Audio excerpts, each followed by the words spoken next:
Hi guys, my name is Jocelyn, and for our final video for my topic of global logging, I'm going to go over my policy paper.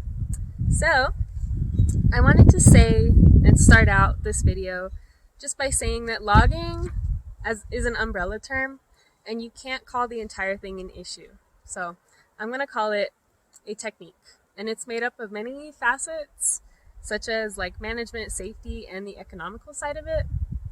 So that was one of my main points, is that logging as an entirety is not entirely an issue.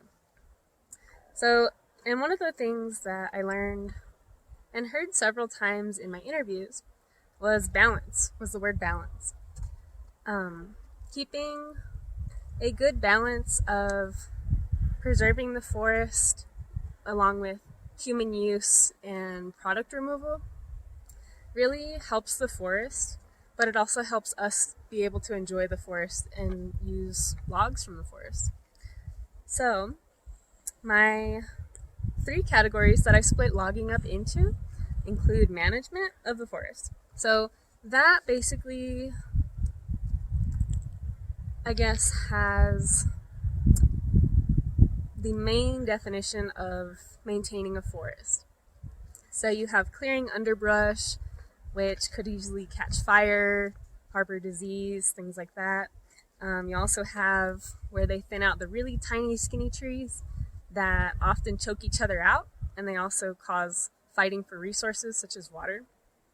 And being in a desert forest, water is really important. So it's hard to have a really thick forest that's going to thrive. You also have the benefits in this mainly for the trees and the animals.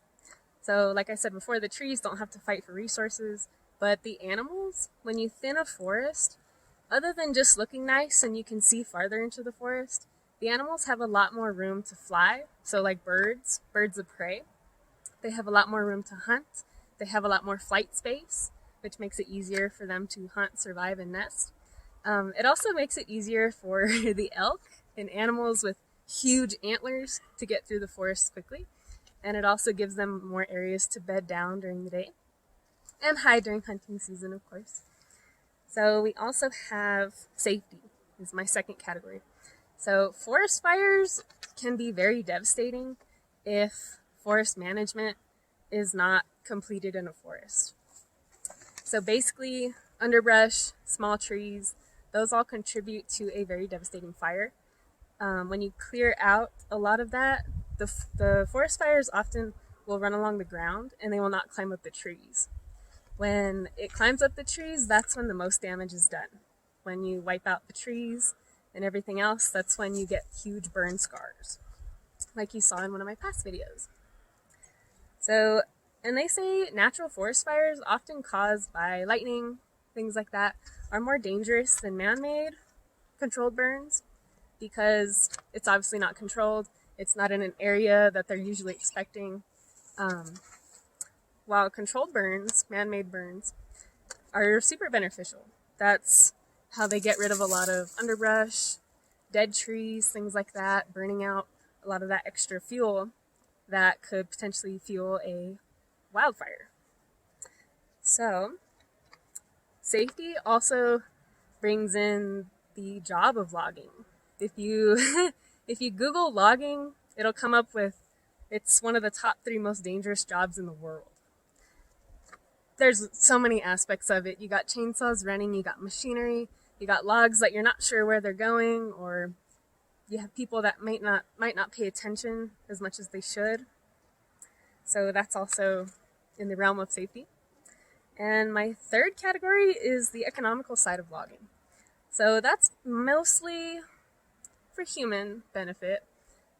We take out a lot of that thin wood from the forest, and we use it for a lot.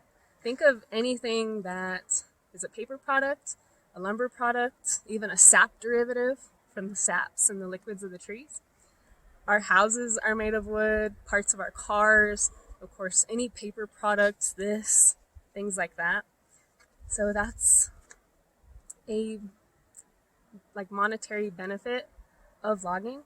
as well as being a logger, that's your job. So logging creates jobs, but other than logging, you have the cutting crews, you have loadermen, you have skidders, you also have, what else? You have the truck drivers, things like that.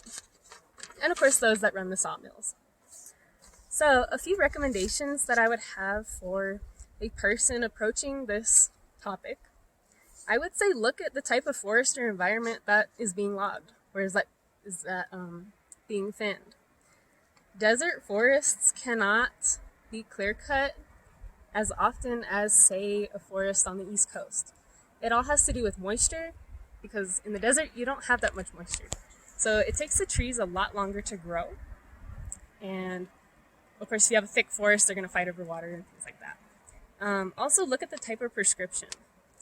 Are they clear cutting it for a job site, for gravel pits, for building, infrastructure, things like that?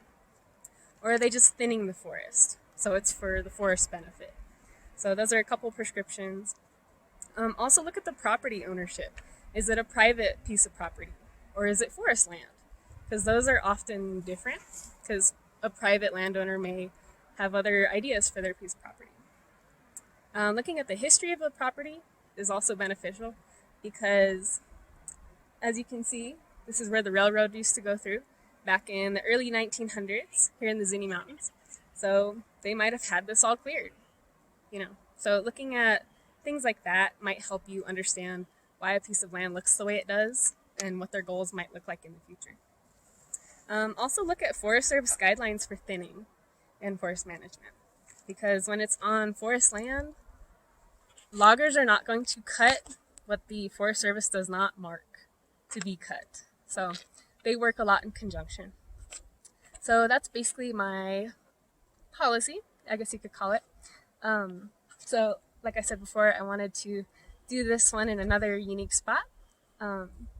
These are the trusses back in the 1900s for the railroad and the train that came through the Zuni Mountains, which they put logs on back in the day, and it used to come off the top of that hill back there. And you can see kind of where they cleared it a little bit, and then it grew up. The smaller trees came back, but you can see where the trusses came through this little canyon right here, and then they went back on up Zuni Canyon Road. And you can still see one of the log chutes, which I'll probably add in this video. Hey guys, so just another little historical site right near my house. This is actually one of the log chutes that the loggers back in the early 1900s used. And if I can get up there and shade it enough, the little divot up in the mesa up there, let me zoom in, where you can kind of see the white where it comes down. That's actually where they logged the top of the mesa, and then they pushed the logs down, and then they would collect them at the bottom. So, actually, where I'm standing right now, on this road, on this gravel road right here, in the middle of this little canyon, this was actually the railroad itself. So, the train that I talked about in my last video, or in this video actually, this is where the train would come through, and then head to Grants, to one of the sawmills. So, that's kind of a neat little thing. As well as railroad spikes, pieces of the railroad, pieces of old machinery, and things like that. So a really cool piece of history that I wanted to do another video at. So thank you for watching. Why the forests aren't, or the forest fire, restart. Just end it. Wildfires, which is, the wind is too loud. Hi, my name's Jocelyn. It's okay, just go. Forget the uhs.